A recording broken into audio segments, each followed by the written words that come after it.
नागपुर में डॉक्टर बाबा साहब अम्बेडकर के महापरिनिर्वाण दिवस के अवसर पर संविधान निर्माता महामानव और भारत रत्न डॉक्टर बाबा साहब अम्बेडकर की स्मृति में एक भावपूर्ण समारोह आयोजित किया गया।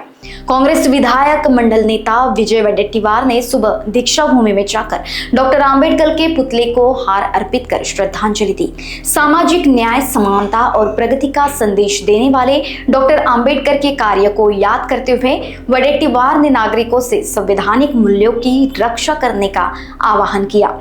इस अवसर पर कांग्रेस विधायक संजय मेश्राम और स्थानीय कार्यकर्ता भी उपस्थित रहे। आज भारत महामानवांच्या यांचा महापरिनिर्वाण दिन आहे। तुम्ही या ठिकाणी अभिवादन करण्यासाठी आलेला आहात काय? संविधान शिल्पकार विश्वरत्न महामानव परमपूज्य डॉक्टर बाबासाहेबांचा आज महापरिनिर्वाण दिवस।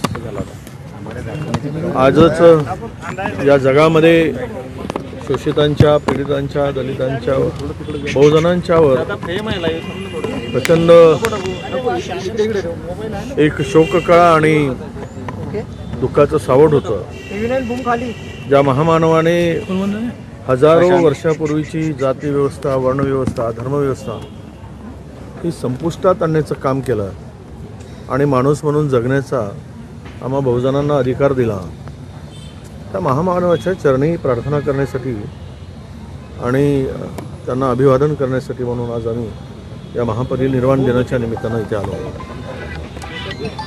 बाबासाहेबांनी दिलेलं संविधान जोपर्यंत आहे तोपर्यंत या देशामध्ये लोकशाही आहे, तोपर्यंत या देशामध्ये संविधान आहे तोपर्यंत या देशामध्ये हुकुमशाही येणार नाही।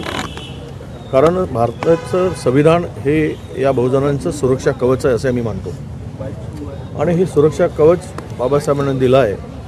त्या महामानवाच्या चरणी वंदन करून शक्ती मिळते। हे आज त्यांच्या या दिवसाच्या निमित्तानं या पावनस्थळी आल्यानंतर एक ऊर्जा मिळते आणि लढण्याचं बळ मिळतं।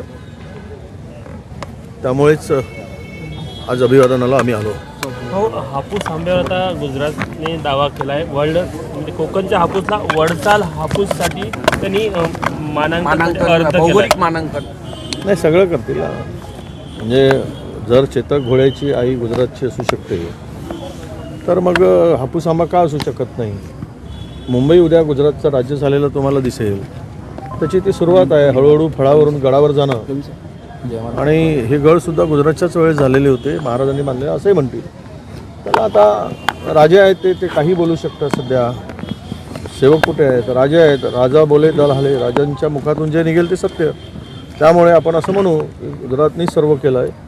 या देशाला स्वातंत्र्य गुजरातने दिलं आहे, ह्या देशाला उभं गुजरातने केलं आहे। सर्व गुजरातचंच वैभव आहे, त्यामुळे आपण जगतो असं म्हणायला हरकत नाही। काय विषय राहणार विरोधक कशा प्रकारे? खूप विषय आहे, विषय प्रचंड मोठे आहेत आणि खरं तर काल पण मी बोललो, पुन्हा पण बोलतो आहे। बघा, विदर्भामध्ये मागच्या अधिवेशनापासून आजच्या अधिवेशनापर्यंत या वन्यप्राण्यांच्या हल्ल्यामध्ये 75 लोकांचा बळी गेला। वाघाचे हल्ले रोज होत आहेत आणि माणसं मरत आहेत। जंगल छाप की वरदान असं म्हणायचं पाहिजे आणि मी वनाचं संरक्षण करताना, आम्ही पर्यावरणाचं संतुलन राखताना आमचा जीव जात असेल तर सरकार काय झोपी गेलं काय? हे एक अत्यंत महत्त्वाचा विषय आहे। विदर्भातील अनेक महत्त्वाच्या विषयामध्ये रस्त्यांची हालत कशी झाली आहे। विदर्भातील कायदा सुव्यवस्था फार मोठ्या प्रमाणात आता कॉलेजेसमध्ये, शाळेमध्ये ड्रग्सचं हब हिंदुस्थान झालं आहे आणि ते नागपूर पण झालं आहे आणि मुंबई पण झालेलं आहे। आणि त्याच्या पलीकडं जाऊन नागपूर विदर्भातून नोकरीच्या शोधात मुलं खूप पलायन करत आहेत। काय इथे रोजगार उपलब्ध झाला नाही यांचं अपयश आहे का सरकारचं? अजूनही जर हैदराबाद, बेंगलोरला नोकरीच्या शोधात पोरांना भटकावं लागत असेल आणि नोकरी शोधत असतील मुंबई, पुणे आणि इकडे, तर विदर्भामधले सगळं सत्ता असून त्याचा उपयोग विदर्भातल्या जनतेला आहे का, तरुणांना आहे का? लोकवाहिनी न्यूज के लिए अविनाश तोतड़े, नागपुर।